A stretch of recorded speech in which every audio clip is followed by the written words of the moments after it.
Everyone, welcome back to my channel. Today is a very exciting day because I have the Lego Harry Potter set number 76437, the Burrow, not any Burrow though, but the collector's edition Burrow with 2,405 pieces, recommended for ages 18 and up, including the entire Weasley family, along with the one out the air, Mr. Potter himself. Who would have thought?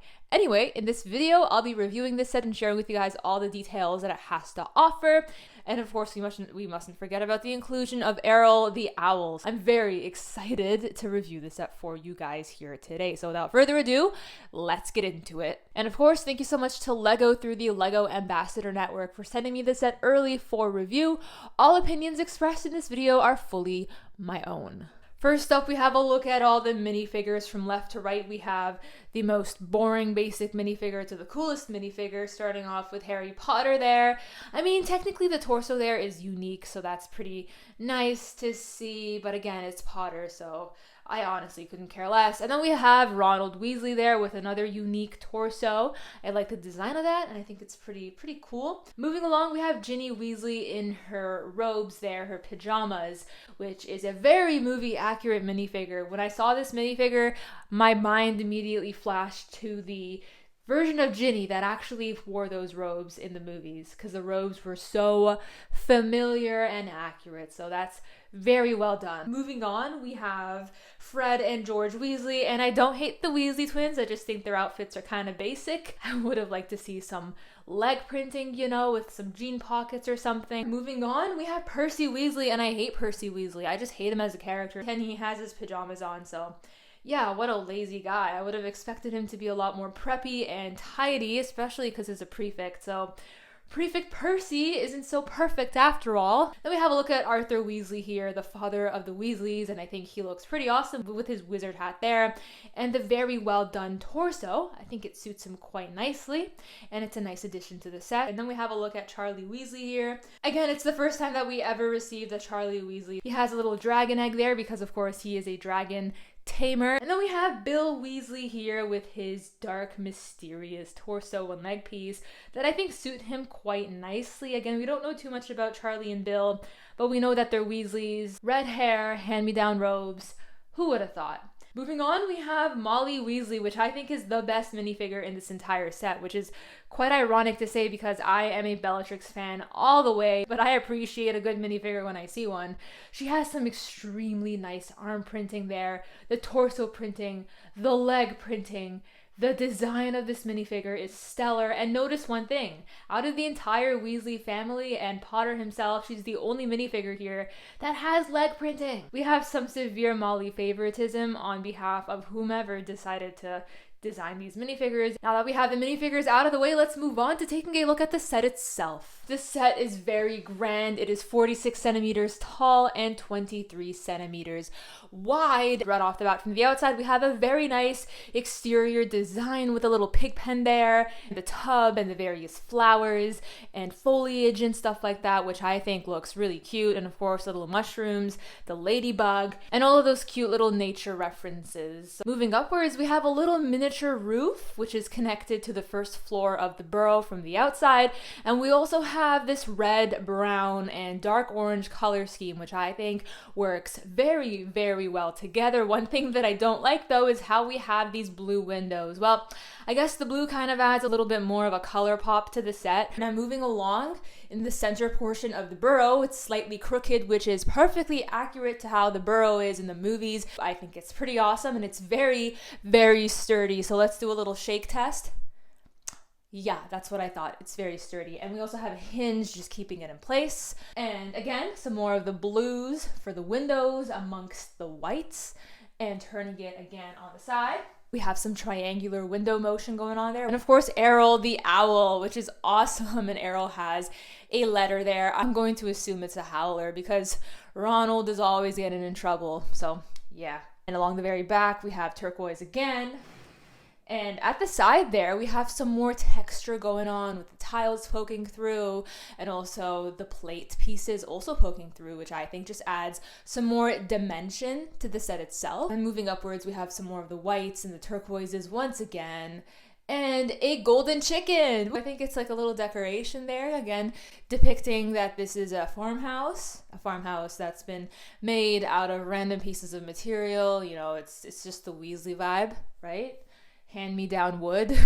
And then we have some more of the balcony action going on there, and this little sort of roofage on the white door there, which I think looks pretty cool. And the chimney is actually made out of these masonry bricks. And yeah, that pretty much wraps up the exterior design of the Burrow, which I'm so incredibly happy with. Having the blue there is a little bit awkward in my opinion, but that's just me. So yeah. Let's dive right into the interior now and see what it has to offer. If you thought the outside was cool, the inside is a lot cooler. So yeah, let's dive right into it. Alrighty, so for the function on how the Burrow opens, because we have a hinge along the outside, all we have to do is open it up on this side. Now we have this dollhouse type of action going on, which I very much appreciate. Let's start off with the first floor. On the left side, we have this huge sticker just hanging there with various pictures, especially the iconic Weasley family photo. Very cool there. And we have a wizard hat amongst some different decorations and stuff like that. Some artwork, I guess, from Ginny. And I guess the focal point here would be the Floo Network fireplace, which is connected to the rest of the Floo Network. So to move that around, there's this circular piece here. You just gotta rotate it and it can spin and spin and spin. And for this to actually work, let's take a minifigure, pop it right in there, turn the knob, and like that, the entire green portion actually spins upwards. And you can just pretend that the minifigure has disappeared into the great unknown, also known as the Floo Network fireplace. So I guess it's not unknown. Bad joke there, I'm sorry. Next to the fireplace, we have knitting needles that are essentially knitting. I really like that effect, and it's held up by the sofa. And along the other side, we have the kitchen sink, which once again, cleans itself. Honestly, if I could live such an easy life where magic can just do everything for me, I wouldn't mind living in a house like this. So like, imagine having your dishes wash itself. Oh yeah, there's a dishwasher, which is literally what I use. Oh my god. Crossover moment. What do you know? Moving upwards, we have the Salazar Slytherin portrait. I got so lucky because these are randomly generated. What are the odds that I would get the Salazar Slytherin portrait? A win is a win. I'm so happy with it. Right above the Salazar Slytherin portrait, we actually have the bathroom with a little rubber ducky. The little rubber ducky just brings it all together, in my opinion. We also have wallpaper in this classic vintage type of vibe, which I am a huge fan of. Some foliage, flowers, and of course the bathroom sink. And right above that, we have a spider. Yay! And a box of Birdie Bot's Every Flavor beans just hiding in the corner. I'm going to assume that Fred and George just hid that there, and that they're expired jelly beans just to prank Ginny. Anyway, that's just like some behind the scenes lore there. And here you can see that we have a ladder, and essentially, if you so please, you can actually access this section by turning the Burrow around and lifting the top of the roof. And like that, you have full access to go inside and access Ron's bedroom. And after seeing Ron's bedroom, if you want to see Ginny's bedroom, all you have to do is completely remove this entire module off. Again, it's modular, so it's a pretty nice little effect there. And you will have access to Ginny Weasley's bedroom, featuring the Holyhead Harpies mattress bedding there. And now moving to the right here, where we have the smaller Burrow, which kind of like combines with the bigger Burrow. That's how I like to think of it, 2 burrows in one. The very bottom there, we have the dining area, which just pretty much continues the center main floor of the Burrow. Very colorful there with various cups, sweets, and stuff like that. And like we saw before, there's a little gear, and you can rotate the gear, and there's the infamous Weasley clock, which basically tells you where everyone's at in the Weasley family. And then moving upwards, we have 2 beds. This is essentially Fred and George's bedroom there. We have both of their beds, and we also have the Weasley's Wizard Wheezes box there with some color with the green and the purple. When I was actually building this set, I was like, this is such a inspiring moment to think that 2 twins living in the Burrow would eventually, you know, have their own store. The coolest building in Diagon Alley. Moving to the floor above Fred and George's bedroom, we have Molly and Arthur's bedroom there as well, which has this very nice grand bed there. And right above that, we have Percy Weasley's bedroom there. It's a very crammed little room. Percy deserves it because he's such a bad person.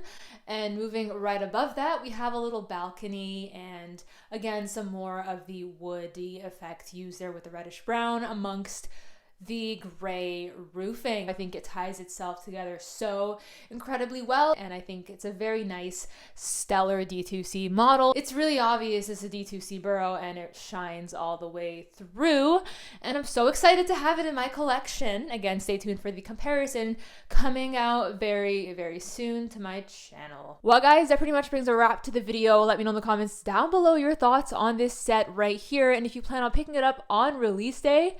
I think it's a pretty fantastic Burrow, and I'm so excited to compare it against the 2010 version and the 2020 version. Shortly after this video comes out, I should have a comparison up for the 2010 Burrow and then the 2020 Burrow versus this Burrow right here. And when that's out, it'll be linked above. And on that, I'll catch you guys in the next one. Bye for now.